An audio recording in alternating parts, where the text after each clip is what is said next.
गुरु प्यारी साध संगत जी, आज फिर से एक सुंदर सी साखी आप सभी को सुनाने जा रही हूँ। गुरु प्यारी साध संगत जी, आज की साखी बहुत स्पेशल है उन लोगों के लिए जिन्हें मौत का डर सताता है।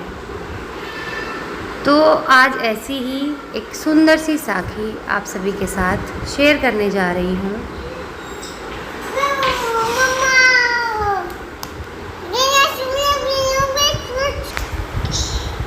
तो गुरु प्यारी साध संगत जी, ये साखी है उस समय की जब राजा परीक्षित जी का राज चल रहा था। राजा परीक्षित जी को श्रीमद् भागवत पुराण सुनाते हुए जब शुकदेव जी महाराज को 6 दिन बीत गए और तक्षक सांप के काटने से मौत होने का 1 दिन बच गया था, तब भी राजा परीक्षित का शोक और मृत्यु का भय दूर नहीं हुआ था। अपने मरने की घड़ी पास आती देखकर राजा का मन छोटा हुआ जा रहा था। तब शुकदेव जी महाराज ने परीक्षित को एक कथा सुनानी शुरू की और कहा, राजन, बहुत समय पहले की बात है। एक राजा किसी जंगल में शिकार खेलने गया और संयोगवश वो रास्ता भूलकर बड़े घने जंगल में जा पहुंचा। उसे रास्ता ढूंढते ढूंढते रात्रि पड़ गई और भारी बारिश पड़ने लगी। जंगल में सिंह यानी कि शेर और व्याघ्र आदि बोलने लगे। वो राजा बहुत डर गया और किसी प्रकार उस भयानक जंगल में रात बिताने के लिए विश्राम का स्थान ढूंढने लगा। रात के समय में एक अंधेरा होने की वजह से उसे एक दीपक दिखाई दिया।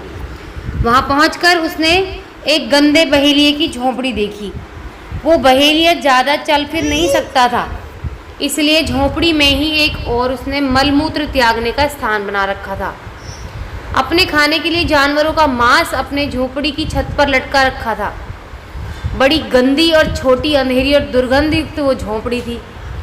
उस झोंपड़ी को देखकर पहले तो राजा ठिठका, लेकिन पीछे उसने सिर छिपाने का कोई और आश्रय न देखकर उस बहेलिए से अपनी झोंपड़ी में रात भर ठहर जाने के लिए प्रार्थना की। बहेलिए ने कहा कि आश्रय के लोभी राहगीर कभी कभी यहाँ भटकते आ जाते हैं। मैं उन्हें ठहरा तो लेता हूँ, लेकिन दूसरे दिन जाते समय वो बहुत झंझट करते हैं।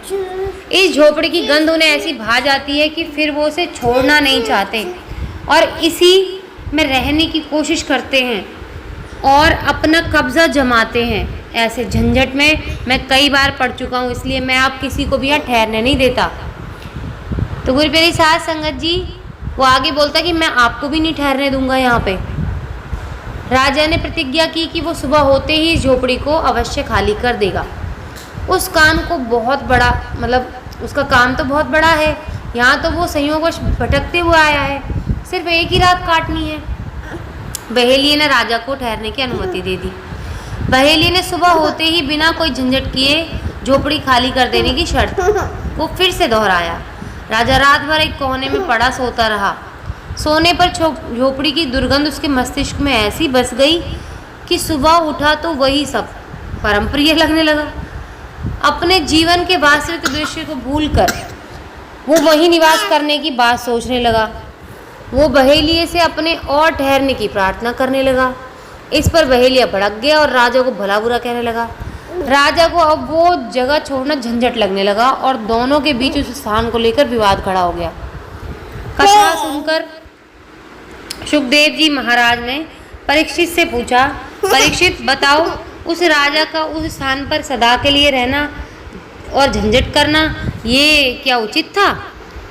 परीक्षित जी ने जवाब दिया, भगवान, वो कौन राजा था, उसका नाम तो बताइए। वो तो बड़ा भारी मूर्ख जान पड़ता है जो ऐसी गंदी झोपड़ी में अपनी प्रतिज्ञा तोड़कर और अपना वास्तविक दृश्य भूलकर नियत अवधि से भी यानी कि नियत समय से भी ज़्यादा रहना चाहता है। उसकी मूर्खता पर तो मुझे आश्चर्य है। श्री शुकदेव जी महाराज जी ने कहा, हे महाराज परीक्षित, वो बड़े भारी मूर्ख तो आप खुद हो।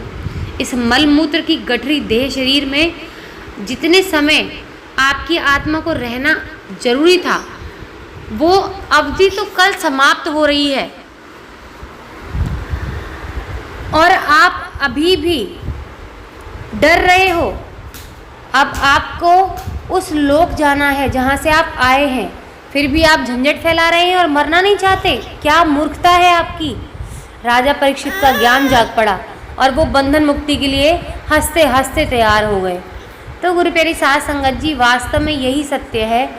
जब एक जीव अपनी माँ की कोख से जन्म लेता है तो अपनी माँ की कोख के अंदर ईश्वर से प्रार्थना करता है कि हे ईश्वर, मुझे यहाँ से मुक्त कीजिए, मैं अपना भजन सुमिरन करूँगा। और जब वो जन्म लेकर इस संसार में आता है तो उस राजा की तरह हैरान होकर सोचने लगता है कि मैं यहाँ कहाँ आ गया, और पैदा होते ही रोने लगता है। फिर उस गंध से भरी झोपड़ी की तरह उसे यहाँ की खुशबू ऐसी भा जाती है कि वो अपना वास्तविक उद्देश्य भूलकर यहाँ से जाना नहीं चाहता। इसलिए संसार में आने के बाद अपने वास्तविक उद्देश्य को पहचानने और उसको प्राप्त करें, ऐसा कर लेने पर उसको मृत्यु का भय नहीं सताएगा।